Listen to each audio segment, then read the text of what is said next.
Hi everyone, welcome back to Anita's Joint, hashtag Extendajoint, where every day is payday, baby. You tuned in to another video.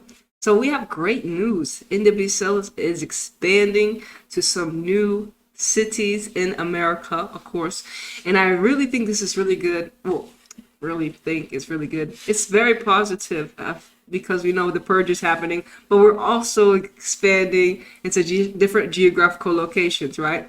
And some of these locations, I really hope that, of course, they have the support like we saw in California with the new teams, San Diego Wave, as well as I want to say LA. I don't know. I want to say it, LA Angels, but I feel like that's not their name. But anyways, the two expansion teams we just had fantastic results, and just in general the attendance. And as you can tell, the ladies game is growing in America. And of course, we have one. I'm not saying USA is the best team anymore, but in previous years, of course, USA was the standout national team. So I'm really happy that new cities are going to invest in the ladies game and women's football in general. And I think that the more teams we have, we're at 12 teams right now. Some of the top teams have 18 clubs, and I feel like USA, we should get there.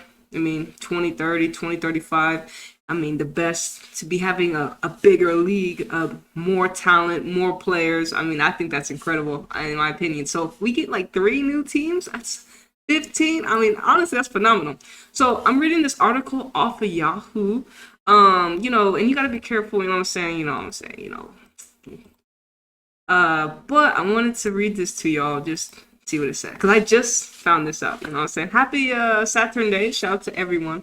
But it says NWSL is planning routes in new cities at a record price. We got Utah, of course, Bay Area and Boston, at least 2 groups expected to pay a record $50 million in expansion fees, according to Jessica Tunicle and Rachel Bachman of the Wall Street Journal. So the price of the expansion reflects the growth of the league, where franchise fees of Los Angeles and San Diego were reportedly between $2 million and $5 million in 2020. According to the WSJ, the Bay Area and Utah teams are set to kick off in 2024. Boston won't launch until later. Their additions will bring the league to a total of 15 teams. So my projection, talking about 2035, I mean, we could have 18 teams by then. 2035, I feel like we should have 18 teams by then. So that's not really a bad projection based upon my calculations. You know what I'm saying? But yes, it says the Bay Area team will be funded by an investor group that includes a private equity firm, as well as former U.S. women's national team players Brandy Chastain, Allie Wagner, Leslie Osborne, and Danielle Slayton. So as you see, this is really good for those ladies. They may live around these areas, but as you see, the women are coming together, using their funds that they made, and are investing in their own clubs, creating football clubs. And it's just something that makes sense. Like, when you think about the NFL, the NBA, you look at Ice Cube created a big 3. Now players that were former NBA players can come and play. It's a beautiful thing that's happening. This is how we take our power back from the shadow government and start making the rules and regulations that work in our favor, so we can continue to help the world heal and grow and expand in the direction that we want to, not in the shadow government's aspect. You know what I'm saying? Oh, let me scroll down a little bit more.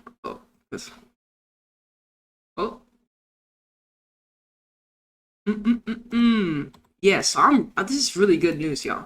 All right, it says the Boston group is supported by a women's investment group that includes the daughter of Celtics co-owner Robert Epstein. The team will bring women's professional soccer back to Boston after the Breakers folded in 2018. And then Utah also previously hosted a team, the Utah Royals, who are part of the NWSL in 2018 to 2020. The team transferred to Kansas City in December 2020 after players reported the team owner at the time It says after players reported the team's owner at the time for the use of racist language. NWSL leaders agreed that Utah franchise could be relieved at a later date for a set fee. So hopefully we don't have no more racist bigots, you know what I'm saying, like controlling a football team. But we know a lot of racist people control a lot of these teams that we have in just the world in general. Look at how America was founded, you know what I'm saying? But to get back to unity, you know, this is really good. It says more wins for the NWSL. The news comes after 2023 NWSL Championship between Portland Thorns, Kansas City Current in November boosted a 71% increase over 2021 viewership with 950. Can I say the fucking word? 950,000 viewers in the most viewed match in NWSL history. And to be honest, the final wasn't really, because Kansas City, like, really? I'm like, it should, honestly, out of all the teams, it should have been Portland or Reign, in my opinion, but whatever. Anyways, the league is also seeing increased contracts for athletes, right? Because we see the big cash for the new players, right? So we got, in February 2022, Washington Spirit were able to sign Trinity Rodman for a 4-year deal. Reportedly more than 1.1 million. I think that's even more than, you know, Sam Kerr's contract and stuff like that, and Neil Harder and even some. But I could be wrong. Okay, don't quote me on that. All right. She was 19 at the time, became the highest paid individual player in league history. And then more recently, Los Angeles Angels City. So I was right. Los Angeles Angels. Angel City FC made history of the league's 2023 draft earlier this month by taking 18-year-old Alyssa Thompson number 1. Says the pick made Thompson the first high school player to be drafted at that position, and this is the start of the breakthrough. The ladies need to know, if you are talented enough, and apparently I'm not too sure. Thompson's a track star. But just in general, ladies, if you're in high school, you have the ability now to go pro straight out of high school. And if you want to go to college, that's up to you. You know what I'm saying? If that's something you would like to do, it's up to you. But ladies, this door has now been opened. They're using Thompson to open that door. So if you believe in yourself enough and you have the skills that you believe, go for it. Skip college, go straight professional, especially if this is the profession that you want to choose. But like I said, if you think you need to go to college now in the Americas, it's going to be like more like, okay, let me get some reps in so maybe my draft stock can go higher. But I want to just try to come fresh out of high school. But I know that's going to take some time to build for those ladies, because then it's like, okay, growing up as a young girl, they're going to be like thinking already like, hey, when I get to high school, if I'm really good, I can go pro right after high school. So the ladies, in a way, they already have their vision of themselves at a younger age of how they want to live their reality, right? And ladies and gentlemen, you know what I'm saying? The boys and girls, but we're talking about ladies football, women's football, you know what I'm saying? And especially because I live in America, the college system is a pipeline to the NWSL. In other geographical locations, college is we don't even hear about people getting drafted from colleges. And they're just in the youth team and they just get promoted. That's what I say, promoted. But so I'm really happy about this. This is really good news when it comes to the ladies game expanding, right? I'm gonna end it right here. But after I read this real quick, after Rodman. And also I wanted to say, this is the first time in such a long time. I was talking about this in the commentary I did with USA and New Zealand. You can check that out. But we have former NBA basketball players. They have two daughters that are in the league, and they're similar in age, Sophia Smith and Trinity Rodman. This is really good. So we could see more of these professional athletes, the older ones, their children, coming through all together at the same time. I'm not saying they, but this is the start. We have two of them, which is incredible. And they're both part of the Team America. So I think this is really good in general.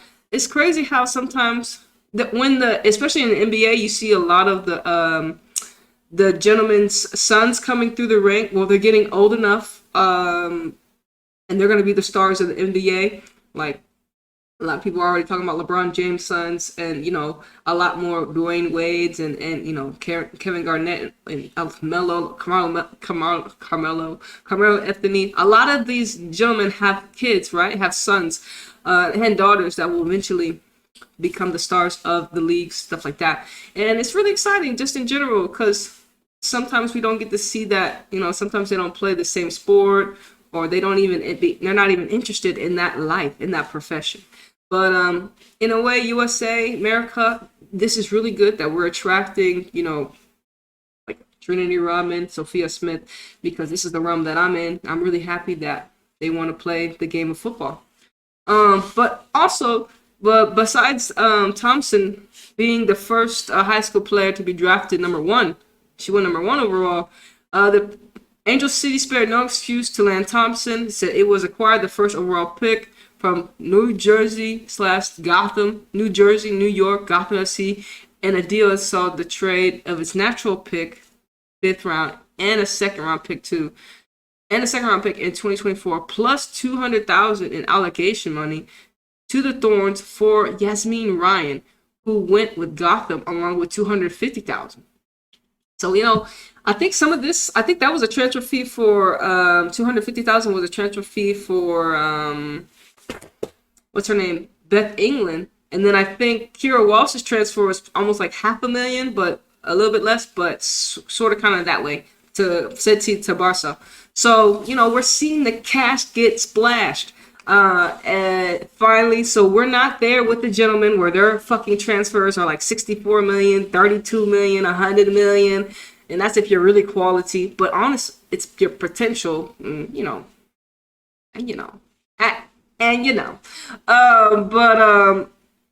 like I said, as this comes after the league signed its first collective bargaining agreement, CPA, in 2022, the league's financial growth will likely reflect in the next one, which will be agreed upon after the 2026 season. So as you see, those Portland, they have so much drama going on. Yeah, but I'm really happy about the news that's coming in. And I wanted to say, I saw an article, I don't know if it was, I saw an article, it said that a band, the NWSL manager, he said that this was a woke league. NWSL it was a woke league, something like that. And I wanted to say, NWSL is not woke. They're enlightened. So this is, I guess it was Riley. So ex NWSL coach slammed league as woke after being banned for life. Riley was banned after multiple investigations found. So he went. Wait, I need to see this. Hold on.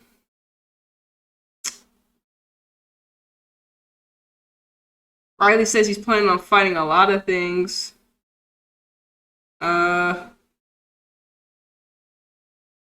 Oh yeah, here it is. Right here. So this article is on I can show you. This article that you're about to see is on Fox News, and you got to be careful because, like I said, these perceptions, narratives that the media presents to us, you got to be able to give you what they tell you, and then, of course, do your own research behind the scenes. So I started to read, Miss Sally Yates' article, but I ain't finished that whole. That's so much shit to even look at. But let me share this article with y'all real quick, and I'll see what y'all say.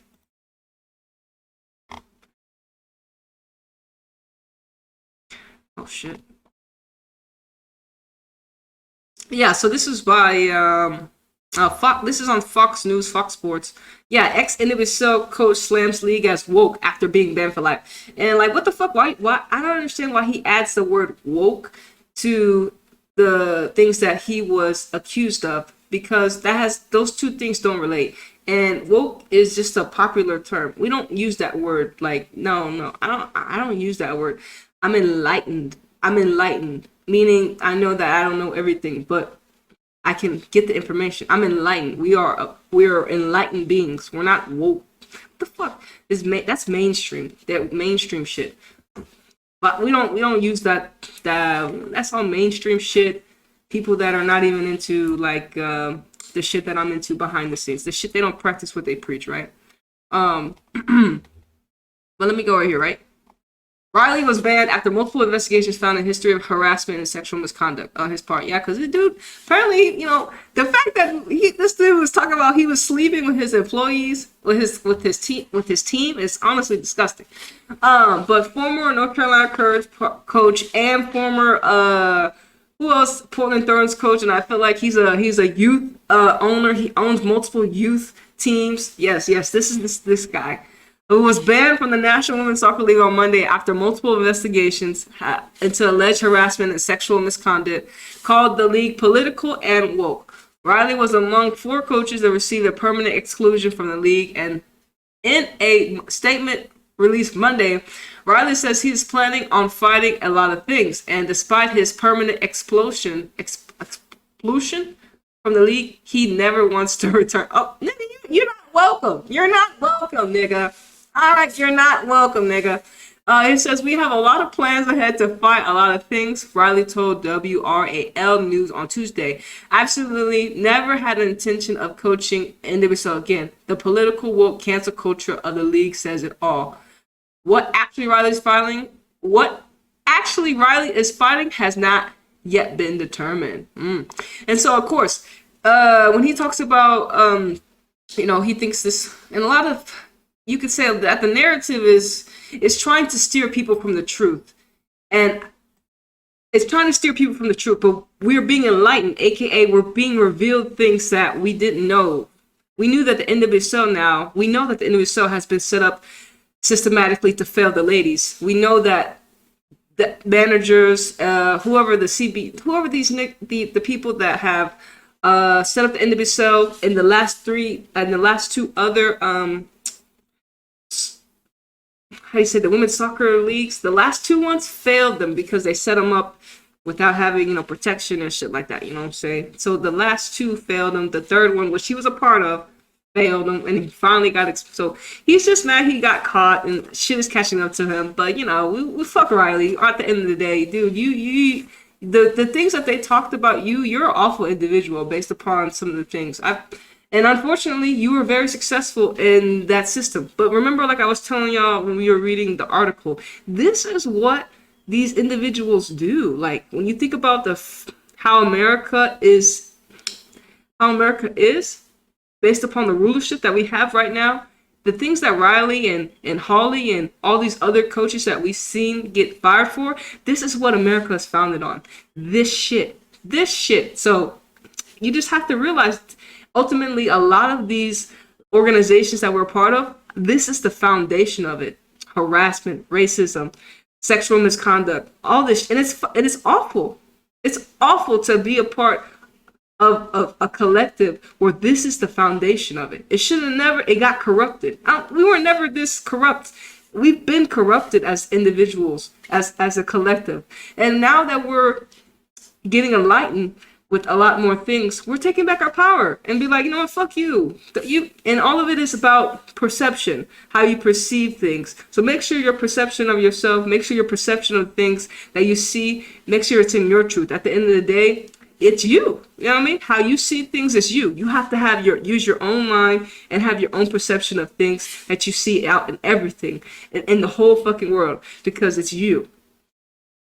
All right, you know what I mean? But anyways, y'all, thank y'all once again for tuning in to Anita's Joint.